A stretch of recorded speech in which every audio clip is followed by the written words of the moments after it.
하나님의 나라로 시작을 할게요. 하나님의 나라. 그러니까 이제 하나님의 나라라고 하는 관점에서 이제 할 건데, 그럼 하나님의 나라가 뭐냐에 대한 고민을 해야 돼요. 그러면 이제 하나님의 나라에 대한 이제 그 고민들을 우리가 할 수 있는 게 뭐냐면,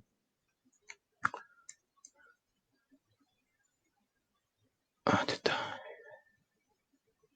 자, 성경을 볼 때 우리가 그럼 성경을 하나님의 나라라고 하는 관점으로 볼 수 있는 그 것들이 뭐냐면, 이제 하나님께서 왕이시다. 하나님께서 왕이시다라는 거예요. 하나님께서 왕이시다. 그러니까 성경이 얘기하고 있는 바, 오늘도 얘기했던 것처럼 태초에 하나님이 천지를 창조하시는데 그것을 왕으로부터 시작을 하는 거예요. 두 번째, 또 뭐가 있을까요? 하나님 나라의 율법 혹은 통치가 있는 거죠. 하나님의 율법이나 통치. 그래서 이걸 좀 간단하게 저는 이제 법이라고 할게요. 그러면 이제 왕이 있었고 법이 있고, 그다음 또 뭐가 필요할까요? 하나님 나라라고 할 때 필요한 거.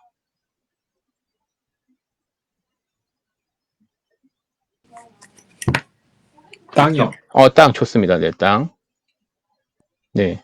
그럼 요 땅이랑 연관된 게 우리가 이제 백성. 네, 정확 백성. 그럼 백성이라고 하는 게 그러면 성경에서는 백성이라고 표현이 안 되고 이제 씨라고 표현이 돼 있어요.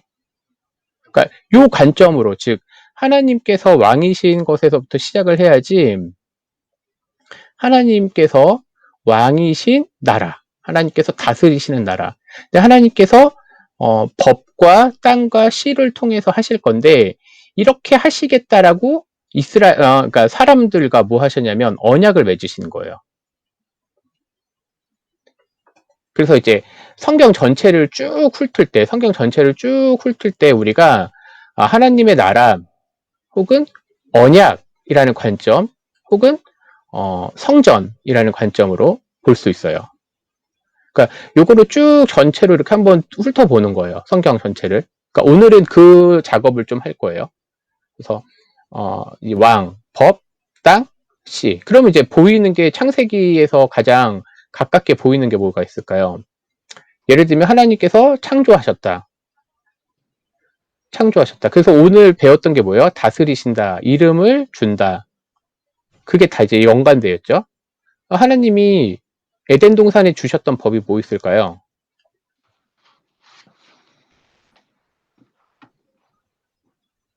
에덴 동산에 선악과를 먹지 말라. 예, 맞습니다. 선악과 문제.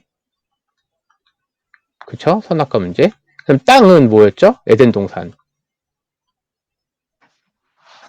그 다음에 씨는 아담과 하와.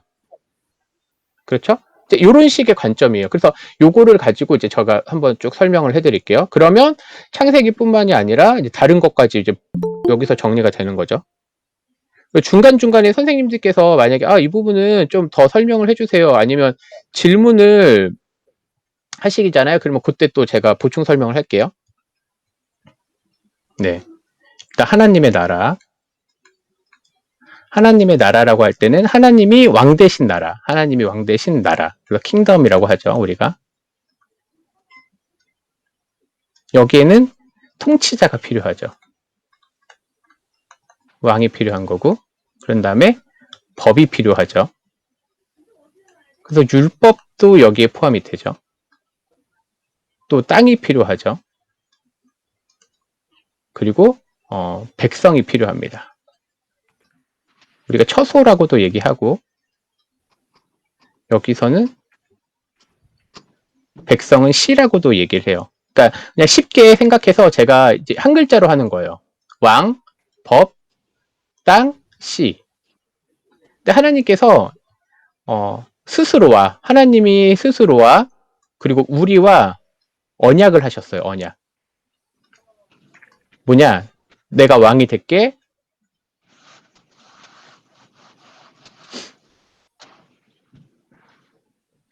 내가 왕이 될게. 너희는 나의 법을 따러. 그리고 내가 약속된 땅을 줄게. 그리고 너는 나의 백성이 되렴. 이제 이거는 이제 아주 쉬운 관점으로 이제 생각해 보시면은 저게 되는 거죠.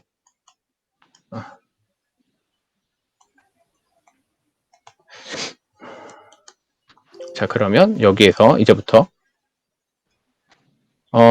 예를 들면 저기 뭐죠? 그 어디라고 할까요? 에덴 동산. 에덴 동산에서 율법은 아까 얘기했던 것처럼 선악과를 따먹지 말라. 그 다음에 여기 에덴 동산이 약속된 땅이죠. 그 다음에 아담과 하와. 근데 이제 중요한 거는 하나님의 그 율법이 깨졌잖아요. 율법이 깨진 다음에 뭐 해요? 항상 땅에서 쫓겨나요. 요 관점이 그대로 뭐가 돼요? 약속의 땅, 가나안에서 약속의 땅, 가나안에서 쫓겨나는 것도 역시 마찬가지예요. 그래서 포로로 끌려가는 거예요. 그러다가 다시 돌아오는 관점이 하나님 나라의 백성인 거죠. 아담과 하와도 역시 마찬가지고요. 그럼 이제 이런 관점으로 성경을 한번 훑어보자고요.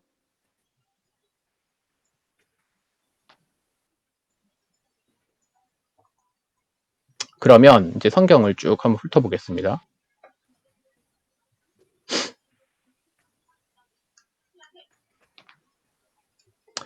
그러면 우선은 우리가 배워야 될 게 창세기 영역, 이제 여기 아까 얘기하셨던 것처럼 우리가 지금 살고 있는 어느 시점, 그러니까 종말이라고 할게요. 종말, 세상의 끝, 그리고 우리가 어느 시점에 살고 있어요. 그리고 2000년 전에 예수님께서 십자가에 죽으시고 부활하신 사건이 있고 교회가 그 자리를 복음을 이어서 받고 있습니다. 그리고 여기에서 이 신약과 구약의 시점, 요 사이가 약 400년이 되죠. 여긴 말라기가 되고요. 그리고 여기서부터 여긴 다시 처음으로 들어갈게요. 여기는 태초, 여기는 천지창조, 창조. 그래서 우리가 중요한 인물들을 먼저 다루고 있는 게 아담이죠. 그리고 창조와 타락, 창세기 3장에 그 타락 이후에 또 무슨 사건이 있었을까요? 노아 홍수. 노아 홍수가 6장부터 이제 10장에 나오고 그 다음에 11장에 바벨탑 사건이 있죠. 그리고 12장에 아브람. 그래서 여기서부터 여기까지는 창세기를 1장부터 11장까지는 중요한 사건 4가지. 창조, 타락, 홍수 사건, 바벨탑 사건으로 되어 있고요. 12장부터 50장까지, 창세기는 50장까지 있으니까요. 아브람, 이삭, 야곱, 요셉. 이렇게 4명이 중요한 인물들이 되는 거죠. 이 아브람, 이삭, 야곱, 요셉이 왜 중요하죠? 아까 배웠던 후손에 관련된 얘기거든요. 근데 또 여기에서 아담의 자녀 아벨 있었죠. 그리고 아벨이 죽고 거기를 잇는 게 셋, 그리고 여기를 잇는 게 뭐 노아, 그리고 다시 여기서 아브라함으로 연결이 되는 거죠. 그러니까 이제 창세기는 결국에 무슨 얘기를 하고 있냐? 창세기는 씨에 대한 얘기를 하고 있는 거예요. 창세기 3장 15절. 우리가 원복음이라고 얘기하죠. 원복음. 여자의 후손으로, 그 여자의 후손이라고 말하는 단어가 실제로는 씨를 얘기하고 있거든요. 그래서 이 씨에 대한 얘기가 쭉 나오게 돼요. 그러면 이제 또 출애굽을 이제 이 요셉 때 애굽으로 가서 이제 다시 돌아오게 되죠. 약속의 땅. 이 과정에서 모세와 아론을 필두로 나오고 있는 게 출애굽기입니다. 출애굽기에서 많이 다루고 있는 내용이 뭐가 있을까요? 출애굽기 19장부터 24장. 여기서 뭐 다루고 있죠? 문제. 뭘까요? 출애굽기 19장부터 24장.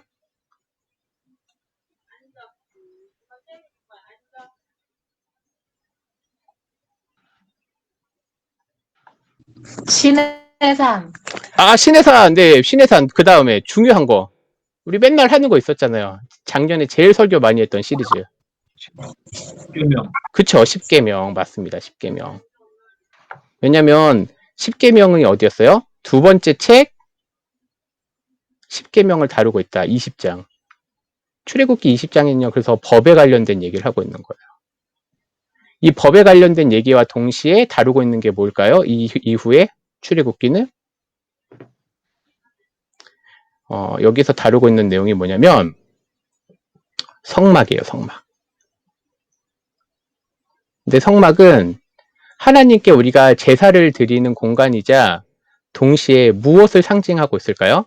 하나님의 통치를 상징하고 있는 거예요. 그래서 성막이 중요한 거예요. 그래서 출애굽기 24장 이후부터 40장까지는 성막 짓는 얘기가 나와요. 그리고 또 하나 뭘 하고 있냐? 이제 이 성막과 연관해서 가장 연관이 깊은 책이 뭐죠? 레위기. 레위기는 그러니까 하나님의 통치와 그리고 법에 관련된 이야기들을 다루고 있는 거예요. 그러면 창세기, 출애굽기, 레위기, 그 다음 책이 뭐죠? 민수기. 자, 민수기는 영어 제목이 뭐죠? 넘버. 네, Numbers. Numbers니까 이게 뭘까요?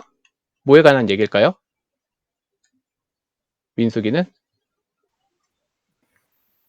씨의 수를 세는 거? 아, 좋습니다. 누구세요? 너무 좋습니다. 네, 맞아요. 그러니까 여기는요, 씨에 관련된 얘기를 하고 있는 거예요. 씨의 완성을 보여주고 있어요. 하나님 나라에, 자, 보세요. 여기서는, 여기, 아브람, 이삭, 야곱, 요셉으로 넘어가면서는 아직 한 지파, 한 족속이었잖아요. 그러다가 출애굽기의 과정으로 겪어가면서 나라가 되는 과정이죠. 근데 아직 여기에서는 백성의 숫자가 충분하지 않아요. 어떤 백성이요? 전쟁에 나갈 수 있는 숫자도 아직 충분하지 않고 준비가 되지 않은 거예요. 근데 그게 완성된 데가 여기 광야에서 민수기에서 시의 완성, 즉 나라의 완성으로 통해서 이 시들로 인해서 약속의 땅을 정복하게 되는 거죠. 그게 얘기가 어디예요? 아니죠. 여호수아, 사사기, 여기가 그 정복에 관련된 얘기. 그리고 여기 하나 빠진 책이 뭐죠? 신명기가 빠졌죠. 신명기는 새로운 신자가 아니라 다시 신자를 써요. 다시 명한다. 다른 말로 얘기하면 출애굽 때 모세를 통해서 했던 얘기를 다시 명한다. 해서 신명기는 법에 관련된 얘기를 하고 있는 거예요. 그리고 나서 여호수아와 사사를 통해서 땅을 정복하는 이제 땅 됐죠. 이 땅을 정복한 이후에 이제 룻기가 나오고, 룻기는 왜 중요하냐? 좀 이따 얘기할게요. 사무엘서, 열왕기서, 룻기. 룻의 주인공은 누구죠? 룻이겠죠, 아마? 네, 룻이 누구랑 결혼하죠?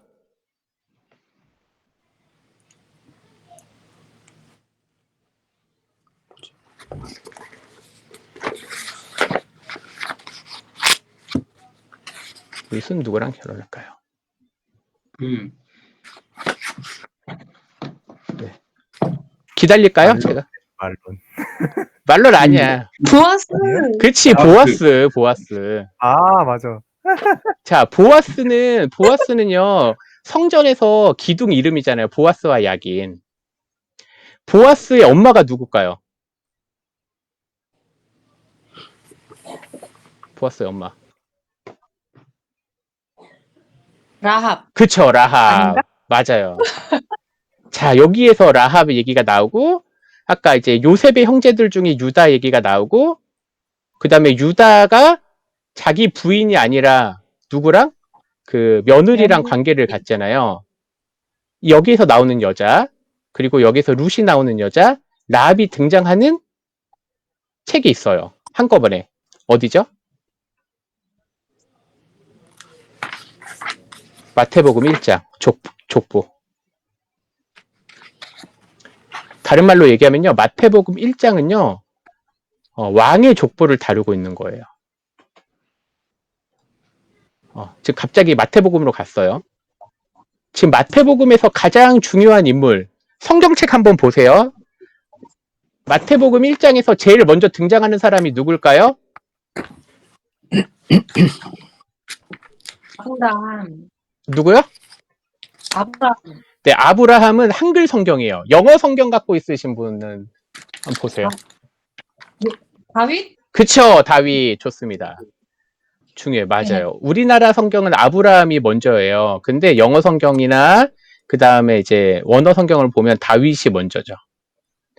그러니까 마태복음 자체가 다윗의 족보에 관련된 얘기를 해서 그러니까 왕이 누구이냐라고 하는 걸 보여주는 거예요. 그래서 예수님은 누구예요? 여기에서 했던 약속된 아브라함의 그 씨이면서 동시에 다윗의 뒤를 잇는 왕이다라고 하는 게 예수님이에요. 그럼 다시 여기로 들어올게요. 그래서 룻기가 중요한 거예요. 룻기가. 왜냐, 룻은 사실은 되게 재밌는 책이잖아요. 위로도 주고. 근데 룻은요, 그 얘기를 하려고 하는 게 아니라 보아스와 이 라합과 이걸 통해서 하나님께서 사사시대의 특징이 뭐죠?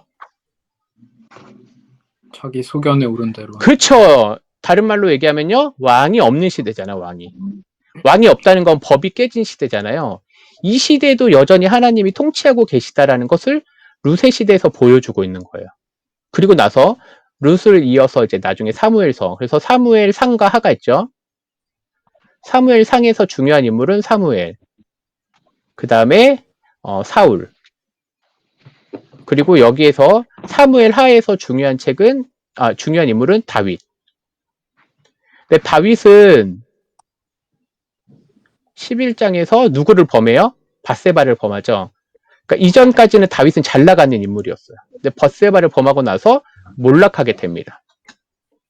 그리고 나서 이제 사무엘, 사울, 다윗, 솔로몬 이렇게 되어 있죠. 그리고 나서 나라가 분열됩니다. 르호보암. 그래서 남유다, 북이스라엘. 근데 성경에는 북이스라엘, 남유다라고 쓰여 있지 않아요. 그냥 유다와 이스라엘 혹은 사마리아라고 되어 있죠.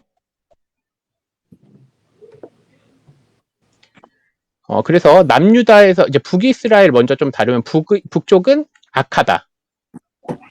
악하다고. 남유다는 조금 선하다. 아주 조금 선하다. 그래서 북이스라엘은 이제 전체를 보면은 좋지만 이제 우리가 어렵잖아요. 그래서 북이스라엘은 자, 여기서 이제 중요한 거, 여기는 왕에 대한 얘기예요. 왕에 대한 하나님의 통치를 대신하는. 근데 들어본 거 있죠. 하나님의 대리 통치자. 어디서 들었죠? 제일 처음에 아담. 맞아요, 아담. 아담이 하나님의 대리 통치자인데 실패했잖아요. 근데 여기 와서도 대리 통치자들이 뭐예요? 실패하는 거예요. 그래서 아담이 가나안 땅에서 쫓겨났던 것처럼 쭉 와서 지금 여기 이스라엘 백성들도 가나안 땅에서 쫓겨나는 거예요.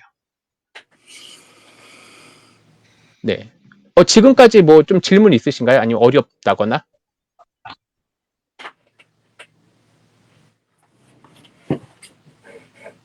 목사님, 제가 조금 늦게 들어와가지고요. 네. 잘 안 들려서. 네.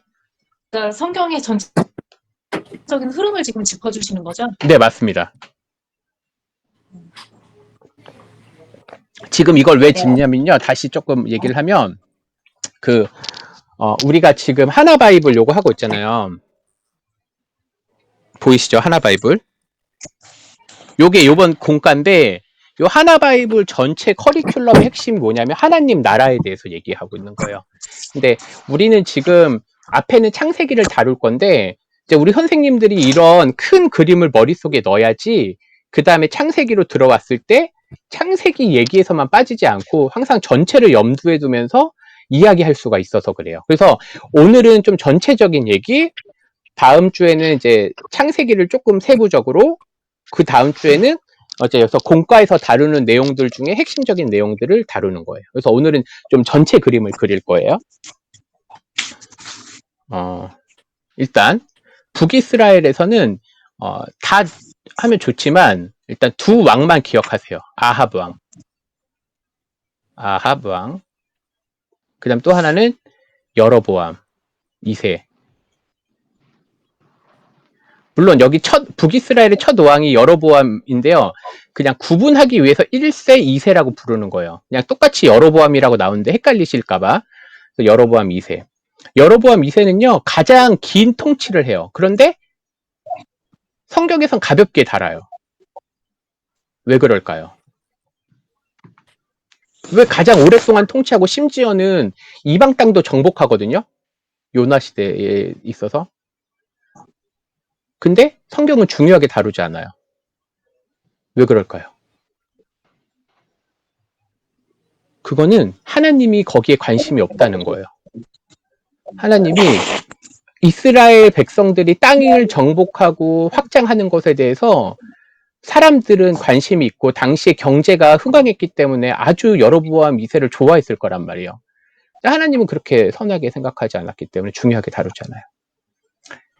남유다는 이제 아합, 여로보암하고 이제 BC 721년 혹은 722년 뭐 상관은 없어요. 이때 멸망합니다.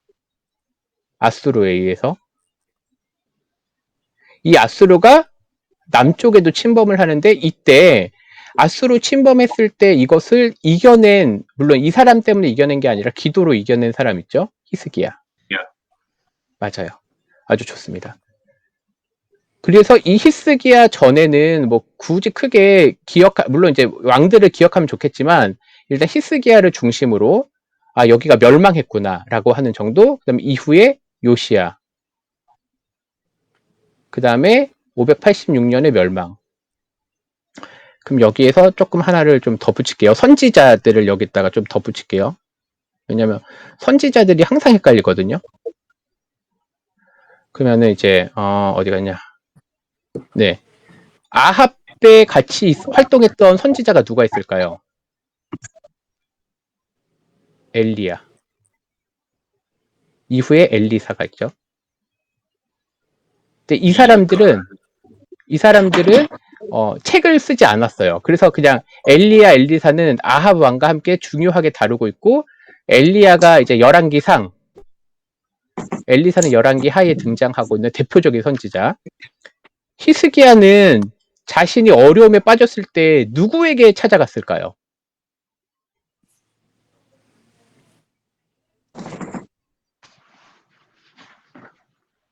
선지자. 그쵸. 선지자. 어떤 선지자? 이사야? 그치. 이사. 맞아요. 그래서 히스기야는 열왕기 하에도 등장하지만 이사야 36장에도 등장을 해요. 이사야랑 같은 활동했던 사람이 미가. 그 다음에 여로보암 때 요나는 이제 아수르가 멸망할 것에 대해서 막아줬죠. 그렇지만 결국 멸망할 거야 라고 말한 사람이 나훔이에요. 그 다음에 여기 북이스라엘이 멸망할 시점 전에 활동했던 선지자, 여로보암 때부터 호세아, 아모스. 예레미야는 요쪽이에요. 네, 요쪽에서 이제 너 북이스라엘 멸망한 거 봤지? 돌아오렴 하는 게 예레미야예요. 이거는 이스라엘 국내에서, 남유다 국내에서 했고, 결국 포로로 끌려갑니다. 그 포로로 1차로 끌려갔던 사람들 중에 다니엘 있고요. 에스겔 있고요. 추후에 에스더가 있습니다. 다 이제 이방에서, 그러니까 이방 나라에서 활동했던 이제 사람들이에요. 다니엘, 에스겔, 에스더. 그리고 나서 복귀하죠. 복귀는 여기로 다시 갈게요. 이스라엘로 돌아와서 활동했던 사람들이 3차로 끌려갔던 것처럼 3차로 귀환을 합니다. 이건 여기로 해야 된다. 1차, 여기 3차, 2차, 1차. 여기는 이사야 40장에 누가 나오냐면 고레스가 나와요. 고레스. 이방 왕인데 돌아가라고 얘기해요. 그래서 1차 때 돌아온 사람들이 누구예요? 대표적인 사람?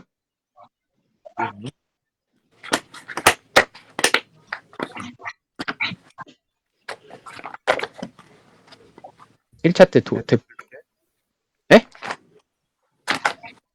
느헤미야 아니에요? 느헤미야는 좀 뒤에 와야 돼요. 이- 에스더? 에스더, 다니엘, 에스겔은 다 이방에서 활동했던 사람들이에요. 어디 갔어? 여기 있다. 지금 제가 못 잡고 있어요. 어디 갔지? 여기 있다. 여기 있다. 자, 1차 때는 누가 오냐면요. 스룹바벨이 와요. 근데 스룹바벨은 책을 안 썼어. 근데 이 스룹바벨이 누굴까요?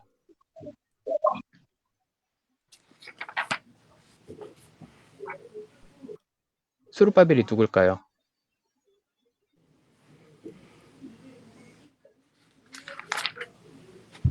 이 스룹바벨 처음 들으신 분도 계실 수 있어. 스룹바벨.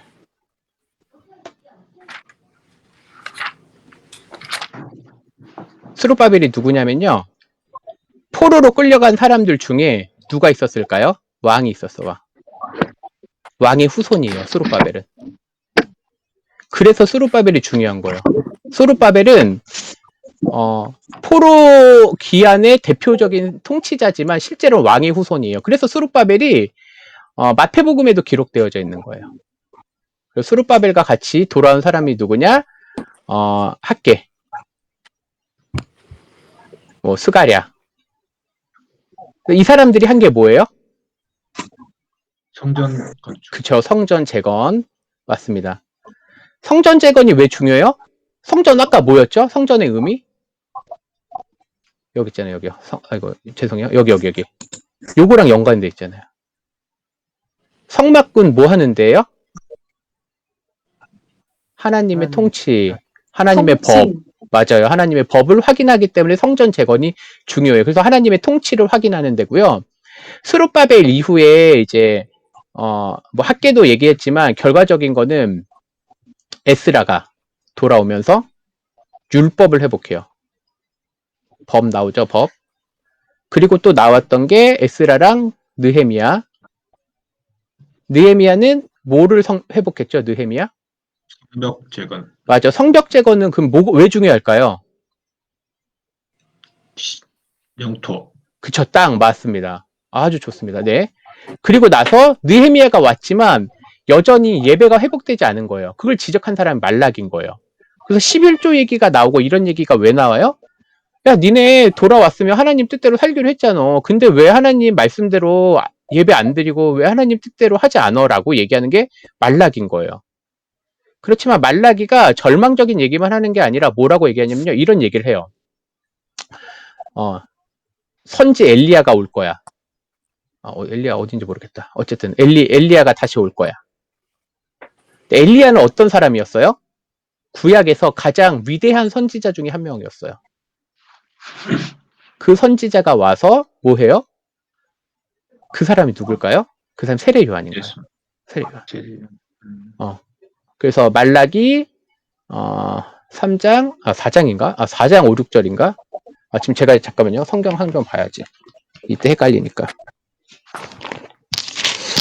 제가 말씀 한번 읽어드릴게요. 말라기 4장 5절 보면은 선지자 엘리야를 너에게 보내겠다.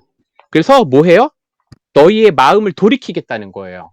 백성들이 하나님 말씀대로 안 사는 마음을 돌이키겠다. 누구에게로? 하나님께로. 하나님께로 마음을 돌이키겠다. 그걸 두 글자로 뭐라고 할까요? 고백. 비슷했어. 다른 거. 회개. 그쵸. 회개. 자, 세례 요한이 와서 뭐 해요? 회개하라. 천국이 가까이 왔느니라. 이와 비슷한 메시지를 하신 진짜 회개의 주인공이 누구예요? 예수님. 예수님이 회개하라. 하나님의 나라가 가까이 왔다. 그게 이렇게 다 연결이 되는 거예요. 그러니까 우리는 이제 신약만 봤을 때는 몰랐는데 구약하고 이런 연관성이 있다는 거죠. 네, 그러면 이제 구약 끝. 조금 좀 지저분하게 녹화가 되긴 했지만 그냥 뭐 어쩔 수 없을 것 같아요. 그리고 나서 이제 신약 얘기를 간단하게 하면은 세례 요한이 왔죠. 그리고 예수님. 세례 요한은 어떤 사람이었어요? 신약에 기록돼 있지만 구약의 마지막 사람인 거예요, 실제로는. 그래서 천국에선 이보다 큰 사람이 많겠다라고 얘기한 게 예수님하고 동시대에 살았지만 세례 요한은 구약적 의미의 인물이고요. 예수님으로부터 새로운 나라가 시작되는 거예요, 하나님의 나라가. 그래서 하나님이 하나님의 나라를 어떤 식으로 전파하실까 이제 그걸 찾아가는 게 우리 숙제죠. 신약은 12지파는 아니죠. 12제자. 이 12제자의 뒤를 잇는 게 교회가 되는 거죠. 근데 교회는 어디에 세워져요? 열방을 향해서 가는 거죠. 열방을 향해서. 그래서 예수님께서 오셔가지고 십자가에 죽으시고 부활하시고 나서 어떤 사건 있죠? 우리들에게 누가 찾아오세요? 사도행전 2장에 보면 네, 성령님이 오시죠. 맞아요. 성령님이 오시는 게 왜 중요할까요? 라고 했을 때 이건 또 구약하고 연관돼 있어요. 제가 지금은 찾지 않을게요. 이제 차츰 배웠으니까. 에스겔 36장, 그 다음에 예레미야 33장에 보면 새 법을 줄 거예요. 새 법. 너희가 전에는 마음이 딱딱했어. 돌 같은 마음이었거든. 근데 이제 새로운 마음을 가질 거야.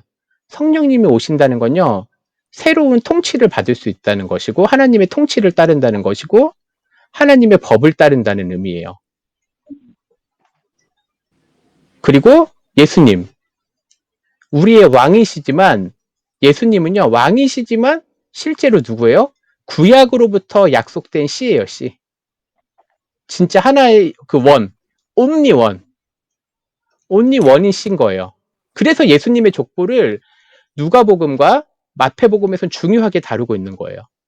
예수님이 진짜 씨예요. 그래서 예수님을 믿는 사람들은 이 후손이 되는데 이걸 어떻게 표현되어 있어요? 예수님이 맏아들. 우리는 그의 형제. 계시록까지 한번 가볼게요. 계시록에서 제가 아주 좋아하는 표현인데 뭐냐면 우리가 어디에 앉을 사람들이에요? 그쵸. 하나님의 보좌 옆에 하나님의 보좌에 앉을 거예요. 자, 하나님의 보좌에 앉는다는 건 왕이신 하나님과 함께 하면서 예수님을 믿는 그 후손이 된다라는 건 진짜 참 씨가 된다는 거예요. 다른 말로 얘기하면 참 이스라엘이 된다는 거예요. 그리고 교회, 12제자를 통한 교회, 이제 교회가 아주 중요하죠. 교회는 왜 중요하냐? 교회는요, 약속의 땅하고도 연관이 되어 있죠. 하나님의 나라의 일부지만 우리가 요한계시록에 보면은 하나님 보좌 앞에 있지만 또 하나 우리가 어디에 들어가요? 새하늘과 새 땅. 아주 중요한 표현인데 이 신천지가 이 말 다 뺏어갔잖아요. 신천 신지. 네, 그래서 신천지 하면 안 돼요. 요즘에 신천 신지 해야 돼요. 만약에 요거 제가 유튜브에 올렸는데 제가 신천지 쓰잖아요. 저 쫓겨날 수도 있어요. 신천, 새하늘과 새 땅. 이건 다 약속의 땅하고 연관되어 있는 거예요. 구약. 그러니까 쫓겨났던 거 한번 짚어볼게요. 에덴에서 쫓겨났죠. 약속의 가나안 땅에서 쫓겨났죠. 그 다음에 이스라엘 백성들은 땅이 없었어요. 그렇지만 그 약속의 땅이 어디예요? 요한계시록에 되어 있는 새하늘과 새 땅이에요. 여긴 눈물도 없고 슬픔도 없고 즐거움과 하나님과 함께하는 곳. 자, 그럼 왕에서 통치하시고 성령님께서 오시니까 법이 완성됐고 그리고 여기에서 새하늘과 새 땅이 돼 있고 우리는 새 씨가 되고 자, 요한계시록이 이렇게 완성이 되는 거예요. 그래서 사도행전 여기서 예수님 돌아가시고 나서 이제 12제자들이 쭉 가는 데 있어서 12제자와 플러스 사도 바울 뭐 하는 거예요? 교회를 통해서 하나님의 나라를 확장하는 거예요. 우린 일로 가야 돼요. 지금 일로 가야 돼. 그래서 전도하는 거고 교육하는 거고 이거 많이 보던 말씀 아니에요? 네, 세례 주고 가르치고 전하라. 이게 대위임이잖아요. 마태복음 28장 19절에서 20절. 18절부터 되고. 그리고 여기서 땅의 확장성을 어떻게 보여줘요? 사도행전 1장 8절. 오직 성령이 너에게 임하시면 예루살렘과 온 유대와 사마리아와 땅끝, 그 땅끝의 진짜 최종 목적지는 여기예요. 그렇죠? 그다음 마태복음 28장. 외웠는데 오랜만이라서 제가 그래도 봐야지. 틀릴 수 있으니까. 마태복음 28장에 그 말씀에 뭐라고 돼 있어요? 그러므로 너희는 가서 모든 족속을, 자, 바뀌었어요. 모든 족속. 전에는 이스라엘만 있었잖아요. 이스라엘만. 근데 여기에서 이제 우리가 이제 신학이 중요한 게 이런 의미예요. 아브라함은요, 믿음의 조상이 언제 됐죠?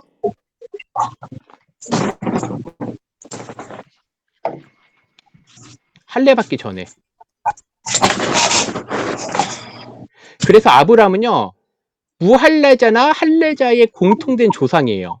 할례자는 대표적으로 유대인이고요. 그게 이스라엘로 연결되는 거고, 무할례자는 이방인. 그리고 연결돼서 우리. 그래서 아브라함의 믿음이 그래서 중요한 거예요. 로마서에서도 다루고, 히브리서에서도 다루고, 그리고 야고보서에서도 다루는 게, 그래서 아브라함이 아주 중요한 인물이에요. 그래서 모든 족속으로 제자를 삼아 아버지와 아들과 성령의 이름으로 세례를 주고, 네, 세례를 주고 여기죠. 세례를 주고 내가 너에게 분부한 모든 것, 법을 가르치라는 거예요. 하나님의 법을. 그리고 교인이 된다라는 건 이쪽으로 다시 연결되어 있는 거고, 가르쳐 지키게 하라. 내가 너희와 항상 함께 있을 것이다 라고 하는 건 성령님께서 우리와 함께 있으시면서 하나님 나라를 확장하겠다라고 하는 게 요한계시록의 최종적인 그림이에요. 그런데 여기서 조금 보충 설명할게요. 요거까지만 하고 일단 오늘은 1차로 끝내고 그다음 질문 좀 받고 나눌 거 있으면 할게요. 요한계시록은요.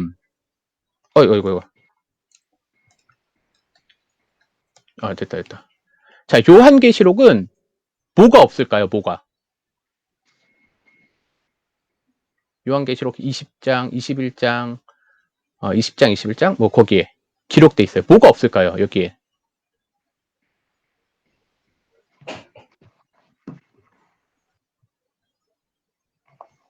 요한계시록이 진짜 없는 게 있어요.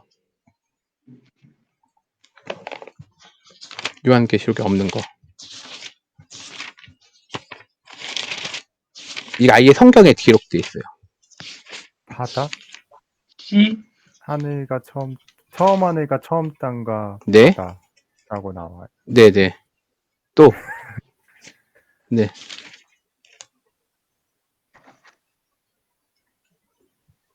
아픈 것. 아픈 것도 없고, 네. 이제 그거는 결과예요. 자, 21장 22절. 외우고 싶다. 21장 22절. 요한계시록 21장 22절. 밤. 성 어떤 거요? 성전을 보시면서 그치. 성전. 아주 중요하죠. 맞아요. 성전은 본 거예요, 성전. 날라갔지만, 어쨌든. 네, 성전이 없어요, 성전. 성전이 없는 게 왜 중요할까요? 성전이 없어요, 성전. 하나님과 같이 있으니까. 맞아요. 하나님과 같이 있다. 자, 이제 한번 볼게요. 창세기에서 아담은 누구랑 같이 있었죠? 하나님과 같이 하나님. 있었죠. 그걸 잃어버렸잖아요. 인류가 그래서 비참함에 빠진 거잖아요. 근데 그게 계시록에 가면 완성이 되는 거예요. 하나님과의 관계가 회복. 그러니까 하나님의 온전한 통치가 하나님의 백성들에게 하나님의 땅에서 왕이신 하나님이 가득 영광스러운 게 가득 차는 거예요.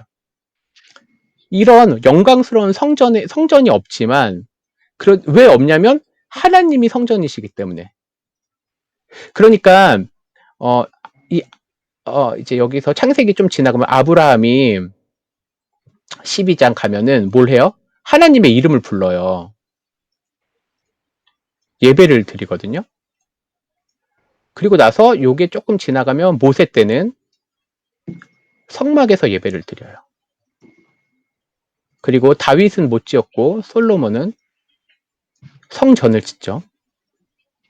솔로몬 성전은. 그리고 성전이 586년에 파괴돼요. 그리고 다시 쫓겨갔다가 다시 돌아와서 스룹바벨. 그래서 중요한 게 스룹바벨이 제2성전을 짓는 거예요. 근데 이 스룹바벨 성전을 확장시킨 사람이 있어요. 그게 누구냐면 신약으로 넘어와서 헤롯이에요. 헤롯은 이방인 왕이에요.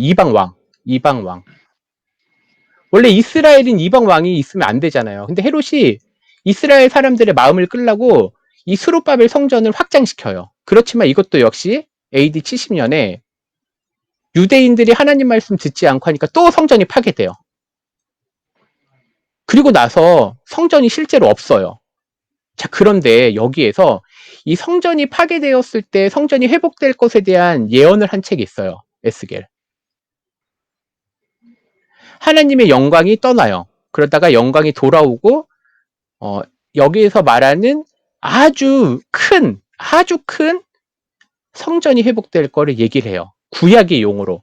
근데 요거랑 스룹바벨 성전은 비슷할 것 같지만 비슷하진 않아요. 이거는 부분적인 성취예요. 부분의 성취. 실제로 여기서 그린 성전은요, 여기예요. 예루살렘 성전이에요. 그래서 에스겔의 용어를요, 요한계시록은 많이 차용을 해요. 그리고 나서 AD 70년에 성전이 파괴됐지만 요한복음 3장, 6장인가? 이거 헷갈리네. 그 다음 고린도전서 3장, 6장. 여기에서는 요한복음은 13장인데 여기서는 누가 성전이에요? 예수님이 성전이라고 표현되어 있고, 고린도전서는 누가 성전이라고 그래요? 성도가 성전이라고 그래요. 성도가. 우리. 그러니까 성전이라고 얘기해요. 그래서 고린도전서에서는 성령에 대한 얘기를 하고 있는 거죠. 그러니까 성령님을 모시고 있는 사람이 성도가 되는 거예요.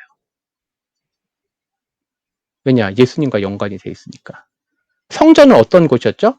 하나님을 만나는 곳. 하나님을 만나는 곳. 그래서 여기에서는 하나님을 완전히 만나는 게 아니라 같이 있잖아요. 그래서 여기서 성전 회복에 대한 그림을 그려주는 거예요. 끝. 이제 질문 하겠습니다. 질문 받고. 좀 생뚱맞은 질문인데, 그 모세 오경이 모세가 지었다고 이렇게 얘기를 하잖아요. 네. 네. 근데 그 성경들을 보면 모세가 하는 식의 기술들이 나오거든요. 네. 근데 그 저자가 직접 그 모세가 이렇게 적었는지 네. 아니면 살짝 궁금하더라고요. 네. 일단은 모세 오경에 대한 저작권에 대해서는 이제 모세가 지었다고 우리가 보고 있는데, 이제 우리가 이제 거기에 있는 게 뭐가 있냐면요. 우리가 지금 보는 건 대부분 번역본을 보잖아요. 우리가 보는 게 번역본이다 보니까 역으로 이제 그런 질문들을 하면 저는 이제 만약에 원어를 다시 봐야 돼요. 원어 성경을. 그래서 이거는 모세가 말했던 것을 풀어 쓰는 건지 우리가, 혹은 뭐 모세에 대한 이야기를 한 건지. 물론 이제 신명기 34장 모세가 죽은 이후의 거는 아마 여호수아가 덧붙였겠죠. 그렇지만 당시 문화에서는 가장 대표적인 저자들 있잖아요. 그 가장 대표적인 저자를 그냥 그 저자라고 해요. 그래서 모세가 대부분 다 썼을 것이고, 아마 필요한 거 중간중간에 모세가 죽은 얘기는 여호수아가 썼을 거고, 뭐 그 이후에 여호수아가 이제 좀 백성들에게 좀 더 정확하게 얘기해서 이 부분은 모세라고 얘기했을 수가 있죠.